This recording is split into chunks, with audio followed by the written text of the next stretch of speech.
भगवान कृष्ण हस्तिनापुर में आए संधि कराने के लिए दुर्योधन के पास में,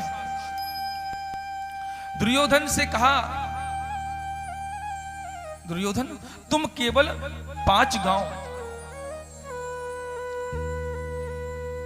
पांडवों को दे दो, मैं उनको मना लूंगा।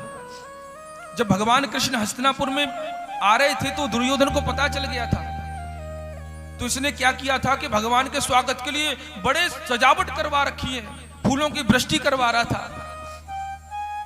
और इसने विदुर जी को अपने मंत्री पद से हटा दिया था, अपने राज्यसभा से निकाल दिया था, विदुर जी को अपमानित करके निकाल दिया था। और विदुर जी गोविंद के परम भक्त हैं। और जब भगवान हस्तिनापुर में प्रवेश कर रहे थे तो भगवान ये फूलों की वृष्टि इन सब चीजों को नहीं देख रहे थे, वो तो ये देख रहे थे मेरा विदुर भक्त कहां है, विदुर कहां खड़ा हुआ है। और जैसे ही विदुर जी के ऊपर दृष्टि पड़ी, विदुर जी एकदम प्रसन्न हो गए। और जब आज दुर्योधन से कहा कि दुर्योधन तुम केवल 5 गांव पांडवों को दे दो, मैं उनको मना लूंगा, ये युद्ध जो है ये रुक जाएगा यहीं पर। लेकिन दुर्योधन ने कह दिया सुच्चग्रे नहीं वदास्यामी बिना युद्धेन केशव, सुई के नोक के बराबर भी मैं उनको एक जमीन का टुकड़ा भी नहीं दे सकता हूं, चाहे कितना भी बड़ा भयंकर युद्ध हो जाए। भगवान कृष्ण ने कहा कि युद्ध तुम जानते हो, युद्ध की परिभाषा जानते हो, अरे जिस भूमि को तुम हरी भरी देख रहे हो ये भूमि खूनों से लाल हो जाएगी। जितनी स्त्रियों को तुम देख रहे हो, इनकी मांग में जो सिंदूर देख रहे हो ये विधवा हो जाएंगे, बच्चे अनाथ हो जाएंगे, युद्ध तुम जानते हो। अर्जुन ने जो है दुर्योधन ने देखा इनको क्रोध आ गया है, धृतराष्ट्र ने हाथ दबा दिया, अरे पागल इनको अपने पक्ष में तुरंत लो, जानते नहीं हो ये कृष्ण है। उसका तो चेहरा ही बदल गया। कुछ लोग बनावटी होते हैं, सामने हमको ऐसे दिखाएंगे कि उनसे बड़ा हितैषी हमारे लिए कोई है ही नहीं है, और पीछे से गाली देंगे।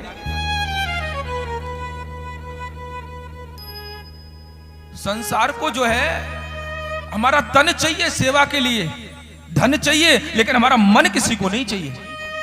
मन तो मेरे केवल गोविंद को ही चाहिए, प्रभु को ही चाहिए, वो स्वीकार कर लेते हैं उसको जो है। उसका चेहरा बदल गया। चेहरा जब उसका बदला, उसने हाथ भगवान कृष्ण का पकड़ लिया, बोले इन सब बातों को छोड़ो, जो भी आप पिताजी जो भी बातचीत करेंगे वो बाद में देखा जाएगा, अभी तो आप मेरे घर पर चलो, मेरी माता ने 56 प्रकार के भोग बनाए आपके लिए। भगवान कृष्ण ने कहा मेरा तो आज विदुर काका के यहां पर निमंत्रण है, मेरा तो विदुर जी के आज यहां पर निमंत्रण है, मैं तो वहीं भोजन करने के लिए जाऊंगा। उनका निमंत्रण गया था। दुर्योधन ने कहा कि आप तो सीधे हस्तिनापुर में यहीं आ रहे हैं, ये विदुर जी ने आपको निमंत्रण कब दे दिया, कब दे दिया उन्होंने निमंत्रण आपको। इधर विदुर जी भी राज्यसभा में खड़े, तो वो भी सारे से पूछ रहे हैं प्रभु मैंने तो आपको कोई निमंत्रण दिया ही नहीं। आप भगवान बोले जो हम कह रहे हैं सब ठीक करें, चुपचाप बैठे रहो, हम जो कह रहे हैं सही कह रहे हैं। भगवान कृष्ण ने कहा कि जब मैं द्वारकापुरी में था तो विदुर काका का निमंत्रण गया था कि जब सबसे पहले जब आप हस्तिनापुर में आओ तो मेरे यहाँ पर भोजन आपका होगा। अब विदुर जी वहां से भागे, पता नहीं इनका कुछ पता नहीं है कब ये मेरे घर पर पहुंचे जाएं, व्यवस्था कर रहे हैं, कहीं से लड्डू ले रहे हैं, कहीं से माखन ले रहे हैं, कहीं से मिश्री ले रहे हैं। और महाराज इधर जब सभा पूरी हुई तो गोविंद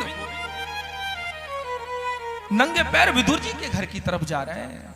जैसे हम मंदिर में प्रभु के द्वार पर जाते हैं, जब भक्त की सच्ची श्रद्धा होती है, जब उसका मन निर्मल होता है, जब उसके हृदय में सरलता आती है, तो भगवान जो है वो भी नंगे पैर भक्त के घर जाते हैं। आज गोविंद जब दरवाजे पर पहुंचे, दरवाजा लगा हुआ है, अंदर विदुरानी जो है स्नान कर रही, भगवान ने दरवाजा खटखटाया, काकी जी दरवाजा खोलो।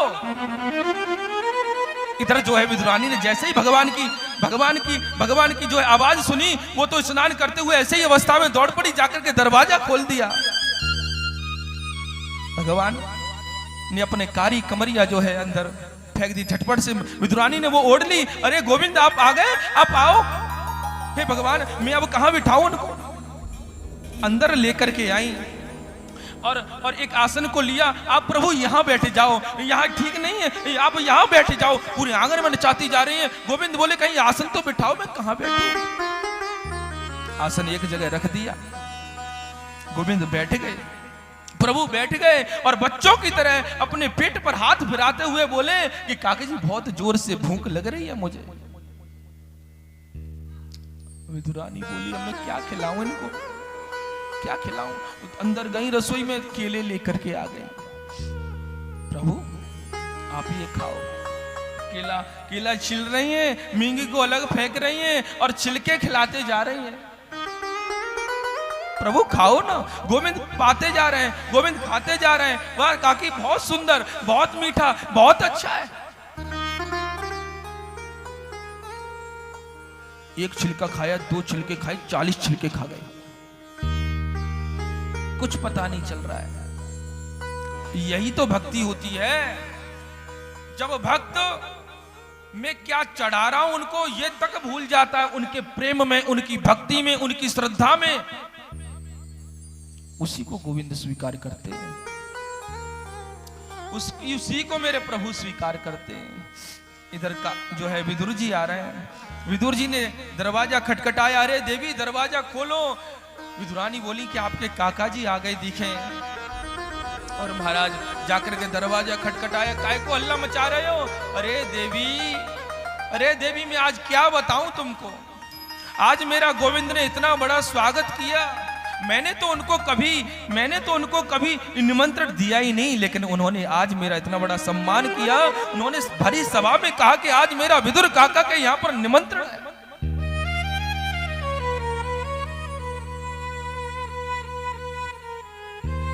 ये मैं माखन लेके आया हूं, ये लड्डू है, अंदर जाके रखो, गोविंद आ रहे होंगे। प्रेम से बोलो राधे राधे। विदुरानी बोली आ रहे होंगे कि आ गए? हाँ अंदर बैठे हुए हैं, भूख लग रही थी, केले दे दिए, केले खा रहे हैं प्रेम से। विदुर जी अंदर आए तो देखा श्रीमान जी छिलके खा रहे हैं। मूंगी सभी रखी हुई है और छिलके खाते ही जा रहे हैं।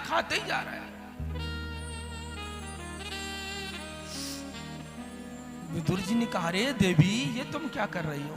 मेरे गोविंद वहां 56 प्रकार के भोग त्याग करके आए हैं और तुम इनको छिलके खिला रही हो। विदुरानी का ध्यान भंग हुआ। हे भगवान आप छिलके खा रहे थे?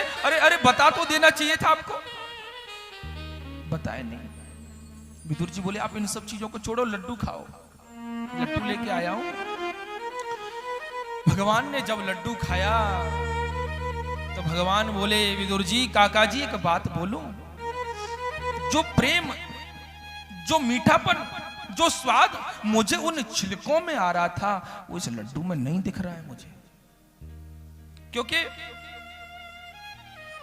56 प्रकार के भोग या कोई विशेष चीज वस्तु अगर हम भगवान को लगा रहे हैं तो वो केवल औपचारिकताएं निभा रहे हैं। वो औपचारिक मात्र है केवल। और भक्ति में औपचारिकता नहीं होनी चाहिए। हम व्रत रह रहे हैं और व्रत वाले दिन हमको क्रोध आ रहा है, व्रत वाले दिन हमारे अंदर मन में अशांति हो रही है, व्रत वाले दिन हमारा झगड़ा हो रहा है सास से, व्रत वाले दिन पिता पुत्र का झगड़ा हो रहा है, परिवार में अशांति हो रही है, तो व्रत बेकार है। व्रत का मतलब क्या है? व्रत का मतलब है जो हम भक्ति कर रहे हैं, जिसके लिए हमने व्रत रखा है, ये जो विषय वासनाएं वो हमारे मन से निकले। उस दिन हमारे मन में विषय वासना तो आनी ही नहीं चाहिए, दुर्गुण तो आने ही नहीं चाहिए। प्रेम से बोलो राधे राधे। तो सबसे ज्यादा जरूरी है भक्ति में प्रेम, श्रद्धा, विश्वास, जो कि विदुरानी के हृदय में था।